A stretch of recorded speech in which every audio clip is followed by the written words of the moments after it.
नमस्ते बच्चों। हम पढ़ रहे थे पद परिचय। पद परिचय में हमने पढ़ा सबसे पहले विकारी शब्दों का पद परिचय। अब हम पढ़ने जा रहे हैं अविकारी शब्दों का पद परिचय। सर्वप्रथम पढ़ेंगे क्रिया विशेषण। जो शब्द क्रिया की विशेषता बतलाते हैं उन्हें क्रिया विशेषण कहते हैं। क्रिया विशेषण के 4 प्रकार होते हैं: रीतिवाचक, कालवाचक, स्थानवाचक और परिमाणवाचक।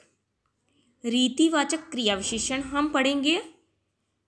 ऐसे अविकारी शब्द जो हमें क्रिया के होने के तरीके या विधि के बारे में बताते हैं वे शब्द रीतिवाचक क्रिया विशेषण कहलाते हैं। रमेश धीरे धीरे चलता है, वह तेज भागता है। ऊपर दिए गए वाक्यों में जैसा कि आप देख सकते हैं कि धीरे धीरे एवं तेज शब्द हमें रमेश के चलने की गति एवं उसके भागने की गति के बारे में बता रहे हैं।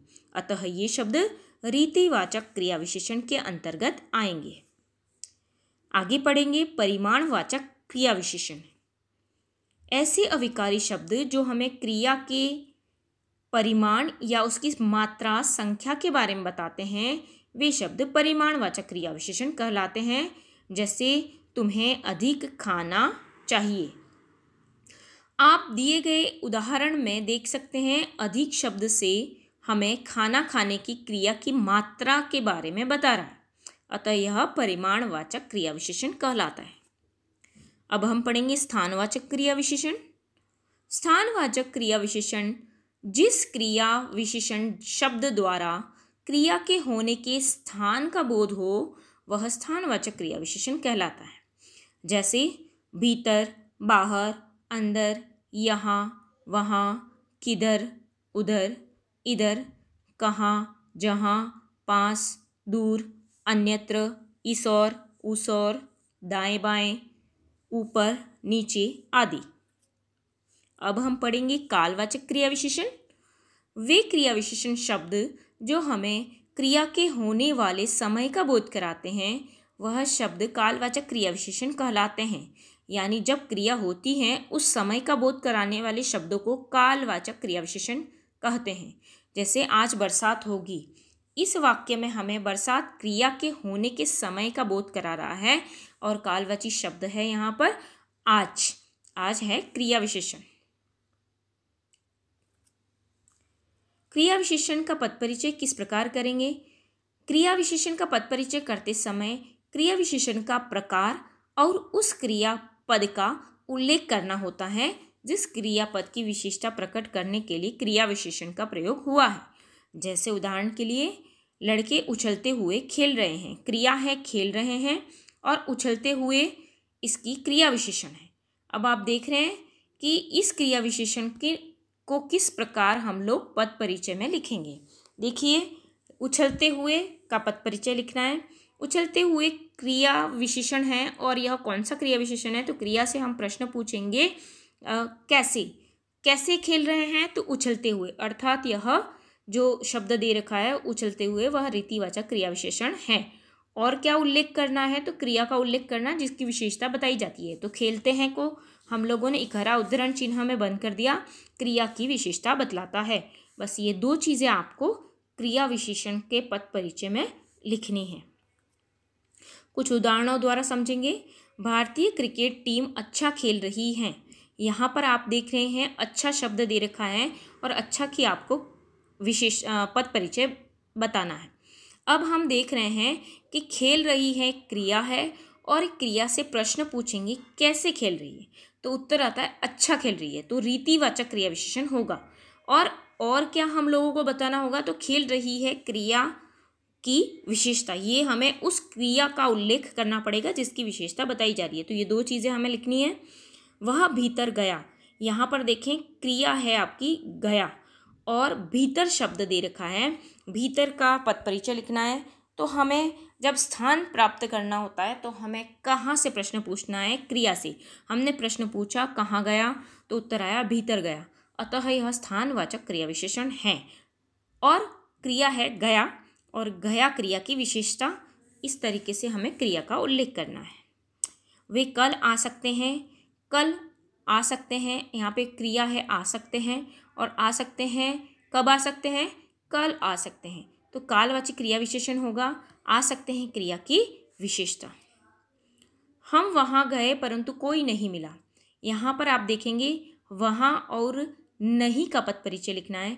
वहाँ के लिए मैंने आपको कहा था स्थानवाचक क्रिया विशेषण जब ज्ञात करना होता है तो क्रिया से हमें प्रश्न पूछना होता है कहाँ। तो यहाँ पर देखिए आप कहाँ गए, तो वहाँ गए, तो स्थानवाचक क्रिया विशेषण है वहाँ शब्दों में, और गए क्रिया की विशेषता।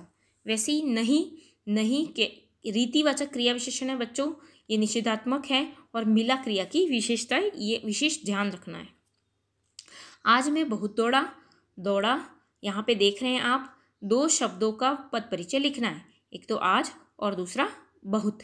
अब दौड़ा के लिए हमने प्रश्न पूछे कब दौड़ा, तो कब दौड़ा, तो आज दौड़ा, आज दौड़ा, इसलिए कालवाचक विशेषण, क्योंकि हमें जब कालवाचक विशेषण ज्ञात करना होता है तो क्रिया से हमें कब से प्रश्न पूछना होता है, और दौड़ा क्रिया की विशेषता, इसका क्रिया का उल्लेख किया।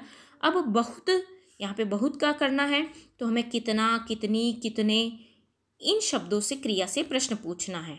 कितना दौड़ा, बहुत दौड़ा, तो परिमाणवाचक क्रिया विशेषण, दौड़ा क्रिया की विशेषता।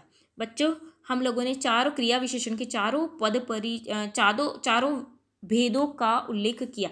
इसमें रीतिवाचक अगर ज्ञात करना है तो हमें क्रिया से पूछना है कैसे, अगर कालवाचक ज्ञात करना है तो कब, और स्थानवाचक ज्ञात करना है तो कहाँ, और परिमाणवाचक ज्ञात करना है तो कितना, कितनी। अगर आपको कन्फ्यूज़न हो, कुछ प्रॉब्लम हो, तो आप क्रिया से इन चारों शब्दों से प्रश्न पूछ लें, जिसका उत्तर सटीक होता है वो उसका भेद होता है।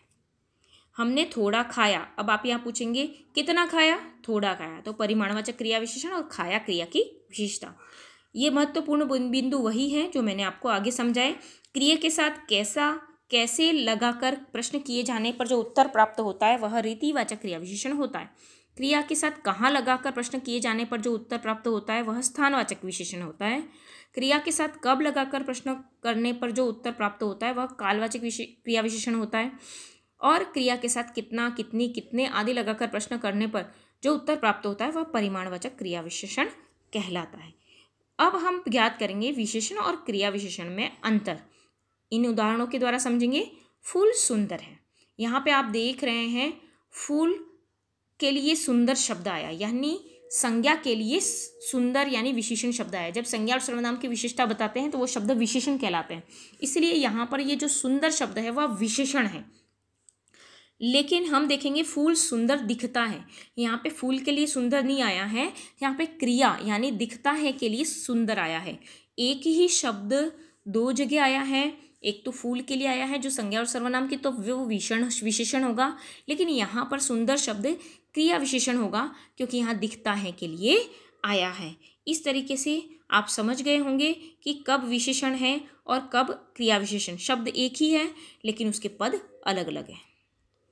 ये सारणी दे रखी है आपको और आराम से आप इसको पढ़ सकते हैं। क्यों? क्योंकि इसमें जितनी भी बात हमने समझाई वो सभी इसमें तालिका के तहत समझाई बताई जा रही है, तो आप इसकी भी सहायता ले सकते हैं। आज के लिए बच्चों इतना ही। स्वस्थ रहें, मस्त रहें। कल की कक्षा में फिर से मिलेंगे।